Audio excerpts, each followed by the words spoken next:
Hello friends. आज के session में हम डिस्कस करेंगे अटेंशन के बारे में। आज के सेशन में देखेंगे अटेंशन क्या होता है, उसके कितने टाइप्स होते हैं, कौन कौन से फैक्टर्स होते हैं जो हमारे अटेंशन को डिस्टर्ब करते हैं। ठीक है, हम स्टार्ट करते हैं।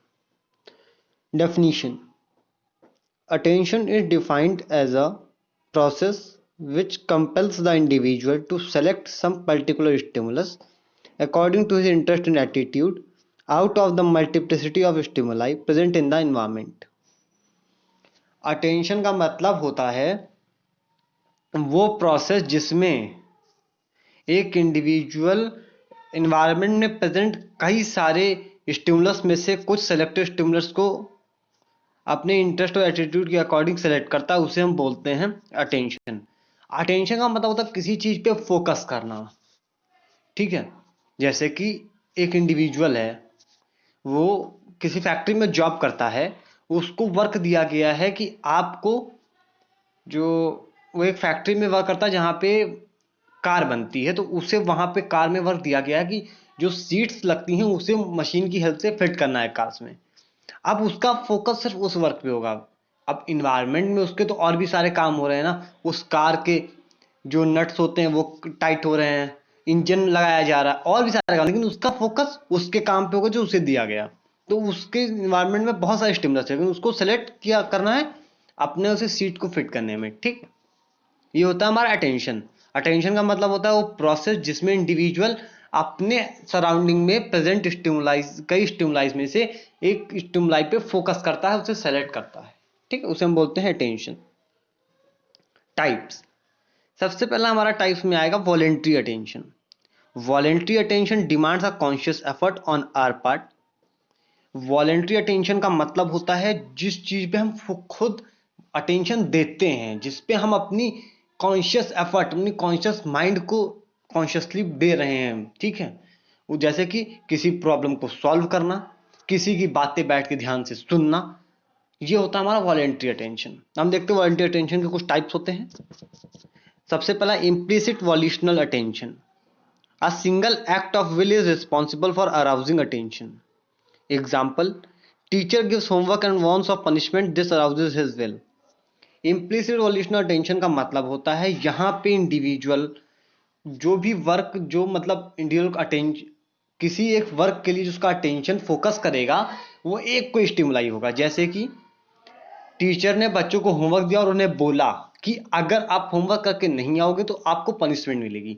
तो जो ये स्टिमुलाई पनिशमेंट था वो उन्हें कंपेल करेगा उन्हें होमवर्क करने के लिए। ठीक है, उनके पास स्टिमुलाई में उन्हें गेम भी खेलना है, उन्हें स्पोर्ट बाहर भी खेलने जाना है, उन्हें टीवी भी देखनी है, उन्हें और भी काम करने हैं, लेकिन उन्हें जो पनिशमेंट वाला जो स्टिमुलाई है वो उन्हें कंपेल करेगा कि आप पहले अटेंशन दोगे अपने होमवर्क पे। पहले वो अपना होमवर्क कंप्लीट करेंगे, फिर वो अपने और दूसरे वर्क पे जाएंगे। गेम खेलना और सारी टीवी देखना वो सारी चीज वो बाद में करेंगे, लेकिन पनिशमेंट की वजह से वो पहले अपने होमवर्क को कंप्लीट करेंगे, जिसे हम बोलते हैं implicit volitional attention.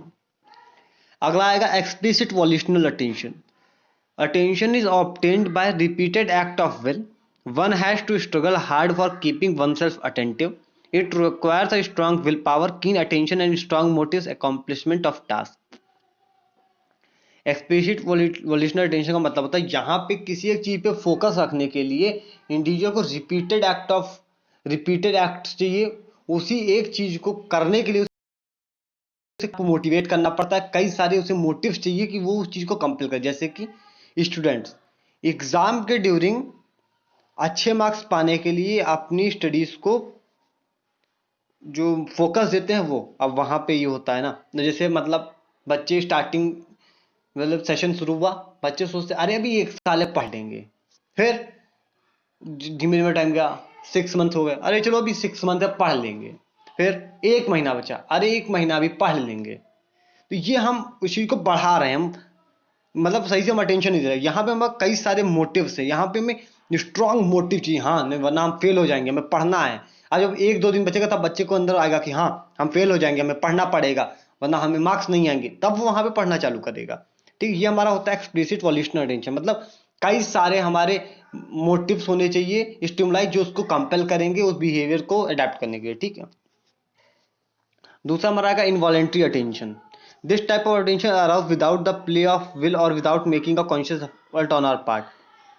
Involuntary attention का मतलब होता है उन चीजों पे अटेंशन जाना जिस पे हमारा कोई कंट्रोल नहीं है। कुछ चीजें ऐसी होती है जो हम अपने आप ही हमारा दिमाग वहां पे चला जाता है, ठीक है, वो होता है हमारा involuntary attention. Example, attention given to loud sound brightly, जैसे कि हम रोड पे जा रहे हैं, अगर कहीं पे एकदम शाइनिंग बोर्ड लगा होता है तो हमारा अटेंशन अपने आप फोकस जो होता है उस बोर्ड पे चला जाता है, अपने आप हम उस चीज को देख लेते हैं, हाँ ये क्या है, ठीक है। या जैसे हम कहीं जा रहे हैं, अगर कहीं पे लाउड साउंड बजे तो अपने आप हम एक बार कदम टर्न करके देखते जरूर अपनी नेक कि हाँ ये गाना कहाँ बजा है, ये साउंड कहाँ से आ रही है, ठीक है। हम देखते हैं इनवॉलंटरी अटेंशन के सब टाइप्स को। पहला आएगा enforced non volitional attention, aroused by instincts, spontaneous non-volitional attention, aroused by sentiments।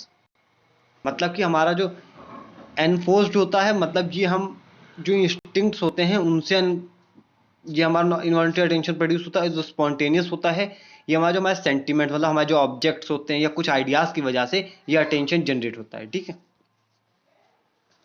जैसे कि इस पिक्चर में देख सकते हैं अटेंशन, अटेंशन के दो टाइप्स होते हैं मेनली, नॉन वॉल्यूशनल, वॉल्यूशनल। उसके बाद हमारे नॉन वॉल्यूशनल के दो सब टाइप्स आते हैं, एनफोर्स्ड और स्पॉन्टेनियस। और वॉल्यूशनल के दो आते हैं, इम्प्लिसिट, एक्सप्लिसिट, ठीक है। अब आगे हम देखते हैं फैक्टर्स अफेक्टिंग। हम देखेंगे कौन कौन से फैक्टर्स है जो हमारी अटेंशन को अफेक्ट करते हैं। सबसे पहला आएगा एक्सटर्नल फैक्टर्स। एक्सटर्नल फैक्टर में सबसे पहला nature of stimulus. All types of stimuli don't arouse same degree of attention, colour sound attract more. Nature of stimulus मतलब जो स्टिमुलस है वो डिसाइड करेगा कि वो किस जिस टाइप का स्टिमुलस होगा वैसा अटेंशन। अगर मान लो एक तरफ बहुत तेज लाउड साउंड बजी तो बहुत जल्दी अटेंशन जाता है, अगर कोई धीमे से आवाज आ रही, कोई स्लो साउंड आ रही तो उस पर उतना फोकस नहीं करते हैं, उसमें उसको इग्नोर भी कर देते हैं, ठीक है। जैसे कि हम कहीं जा रहे हैं, रास्ते में कोई किसी कंपनी का एडवर्टीजमेंट बोर्ड लगा है, अगर वो बहुत शाइनिंग है तो हमारी नजर अपने आप फोकस पर टेंशन होता है। लेकिन अगर कोई बोर्ड लगा हो जो एकदम मतलब एकदम ही लूज कलर का है, एकदम ही वेग है, दिखने में अच्छा नहीं है, तो हमारा उस पर कोई फोकस नहीं जाता, ठीक है। तो मतलब स्टिमुलस का नेचर भी डिसाइड करेगा कि अटेंशन कैसा, कितना अटेंशन है, किस लेवल तक का अराउजमेंट होगा। अगला intensity of stimulus. Strong stimulus attract more than weak stimulus, loud sound, bright light and strong smell. Intensity का मतलब है कि जिस लेवल इंटेंसिटी का स्टिमुलस होगा उस तरीके का हमारे अंदर अटेंशन जनरेट होगा। जैसे कि अगर हमारा साउंड जो है बहुत लाउड है तो जल्दी अटेंशन अट्रैक्ट करेगा, लाइट अगर बहुत ब्राइट है तो जल्दी अटेंशन अट्रैक्ट करेगी, ठीक है।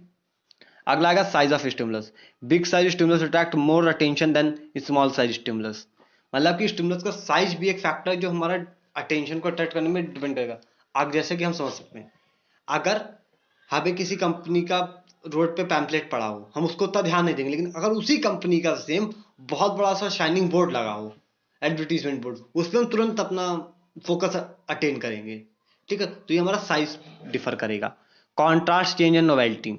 Change in any of the thing to which we are adapted, novelty means a new thing. Contrast, change and novelty का मतलब है कि हम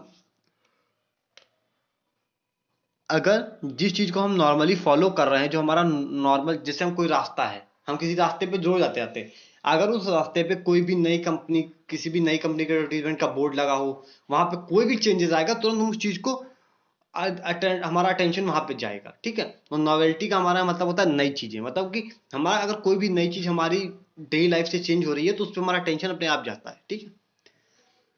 अगला आएगा location of stimulus. Location of stimuli also affects attention. In visual stimuli, stimuli present in front of eyes attracts early attention.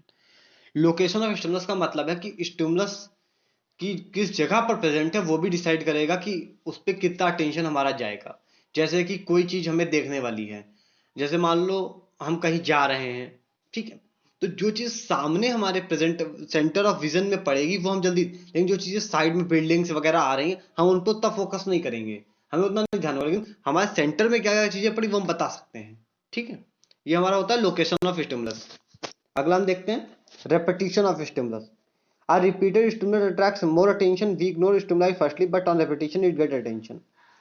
मतलब कि अगर कोई भी चीज हमारे साथ रिपीटेडली हो रही है 2-3 बार तो उसमें हम अटेंशन अपने आप देंगे। जैसे कि हम एक खड़े कहीं, हमें लगा किसी एक बार आवाज आई, पीछे से किसी ने बोला एक बार आया, हम इग्नोर किया, हाँ हो सकता है कोई और, कोई हमने नहीं, कोई और होगा, नहीं, फिर दूसरी बार आया, तीसरी बार आया, तो हम थर्ड या फोर्थ टाइम पे देखेंगे नेक टर्न करके कि हाँ कौन है, हमें बुला रहा है कि नहीं। ठीक है, इसे हम बोलते हैं रेपिटेशन ऑफ स्टिमुलस। अगला आएगा हमारा मूवमेंट ऑफ स्टिमुलस। अब moving stimulus catches more quickly attention than non moving stimuli. Movement of stimulus मतलब जो स्टिमुलाई अगर वो मूविंग है तो हमारा अटेंशन जल्दी, जैसे कि किसी कंपनी का अगर एडवर्टीजमेंट बोर्ड ऐसे ही प्रिंटेड लगा हुआ है और अगर किसी कंपनी की स्क्रीन पे एडवर्टीजमेंट प्ले हो रहा है तो हमारा जो प्ले हो रहा है उस पर हमारा ज्यादा अटेंशन फोकस होगा कंपेरिजन टू किसी कंपनी का बोर्ड सिंपली लगा हुआ उसके कंपेरिजन में। ठीक है, अगला आएगा definite form of object, sharply defined object. Definite form मतलब अगर जो भी चीज है स्टिमुलाई है, अगर वो एक फिक्स फॉर्म में है तो हम उस पर ज्यादा फोकस करेंगे, अगर अगर फिक्स नहीं है तो उस पर तब फोकस नहीं, उसे हम इग्नोर भी कर सकते हैं। Isolation of stimulus, isolated stimuli gets quick attention. मतलब जैसे क्लास है, क्लास में बच्चे एकदम सब शांत हैं, अगर किसी एक बच्चे का नाम किसी ने धीमे से भी लिया तुरंत जान जाता है। ठीक है, इंटरनल फैक्टर्स अब हम देखेंगे। सबसे पहले इंटरनल फैक्टर्स में आएगा interest and attention. Attention given to objects which lie in our area of interest. मतलब कि हम उन चीजों को ज्यादा अटेंशन देते हैं जो हमारी इंटरेस्ट में होती है। जैसे कि अगर मान लो हमें स्पोर्ट्स में क्रिकेट पसंद है, अगर हम कहीं जा रहे हैं, अगर क्रिकेट से रिलेटेड कोई भी एडवर्टीजमेंट है रोड पे या कोई प्ले हो रहा है क्रिकेट का, कहीं क्रिकेट मैच हो रहा है, तुरंत हमारा अटेंशन उधर जल्दी जाएगा। ठीक है, अगला आएगा motives. The basic drives and urges of the individual are very important in securing attention. अगला आएगा third, mental setup. A person always attends those object to which his mind has been set. Mental setup मतलब जिस चीज को individual का mind adapt कर चुका है उसको इजीली अटेंशन देता है, ताकि in comparison to those objects जिसको उसका माइंड सेटअप नहीं है। ठीक, अगला आएगा past experience. Learning and previous experience facilitate attention. If we know the person sincere we will give more attention to him. हमारा पास्ट एक्सपीरियंस भी हमारे अटेंशन को डिफाइन करता है। Emotion, the emotional state in which a person determines attention. अगर हम mentally disturb है उस समय, किसी डिप्रेशन की वजह से कुछ भी है, तो उस चीज को इसमें अटेंशन हम चीजों को कम देंगे। ठीक, habit. A man develops the habit of attending to necessary and desirable things. Aim, attention to aim. Meaning मतलब कि हम उन चीजों का अटेंशन देंगे जो हमारी मीनिंगफुल, हमारे लिए मीनिंगफुल होंगी उन चीजों को। Disposition and temperament both attracts attention. ठीक, अगला हम देखते हैं duration and degree of attention. सबसे पहला आएगा span of attention. The maximum amount of material that can be attended in one period of attention is called span of attention. Span of attention का मतलब क्या है? मैक्सिमम अमाउंट ऑफ मटेरियल जिसको हम एक टाइम पीरियड में acquire कर सकते हैं या अटेंशन दे सकते हैं, उसे हम बोलते हैं स्पैन ऑफ अटेंशन। अब सबसे पहला आएगा span of visual attention. In experiment it shows larger number of objects can be perceived at once. इसमें विजुअल अटेंशन का मतलब है कि हम एक टाइम पे बहुत सारी ऑब्जेक्ट्स को अटेंशन दे सकते हैं। जैसे कि एक इंडिविजुअल है, अगर रास्ते से हम कहीं जा रहे हैं, हम एक पॉइंट से दूसरे पॉइंट तक जब पहुंचेंगे तो बीच रास्ते हमने जितना भी देखा होगा, भले वो हमारे सेंटर ऑफ विजन में आए, जैसे हमसे कोई पूछे सामने से कितनी कौन कौन सी गाड़ी आ गई थी, तुमने क्या क्या देखा, साइड में कौन कौन सी बिल्डिंग्स थी, क्या था, हम सब बता देंगे। ठीक है, अगला आएगा span of auditory attention. The numbers of auditory impressions perceived at a single instance is called span of auditory attention. An adult perceive 8 sounds given in succession. Span of auditory attention का मतलब होता है कि sounds जो कितनी sounds के individual एक time पे अपना अटेंशन दे सकता है, उसे हम बोलते हैं स्पैन ऑफ ऑडिटरी अटेंशन। एक एडल्ट इंडिविजुअल मिनिमम 8 साउंड्स को सक्सेशन में 8 साउंड्स को अपना अटेंशन दे सकता है। ठीक, अगला हमारा आएगा, सबसे पहले हमने कहा था स्पैन ऑफ अटेंशन, हम देखेंगे duration of attention. It refers to how long one can attend an object without break. A single dot can sustain for maximum of a second. Duration of attention का मतलब होता है कि एक किसी object को कंटिन्यूअसली कितनी देर तक एक इंडिविजुअल अटेंशन दे सकता है। जैसे कि एक सिंगल डॉट इंडिविजुअल के माइंड में 1 सेकंड से ज्यादा नहीं टिकता, वहां उसका अटेंशन चला जाता है। ठीक, आज का सेशन यहीं पे एंड करते हैं। Thank you.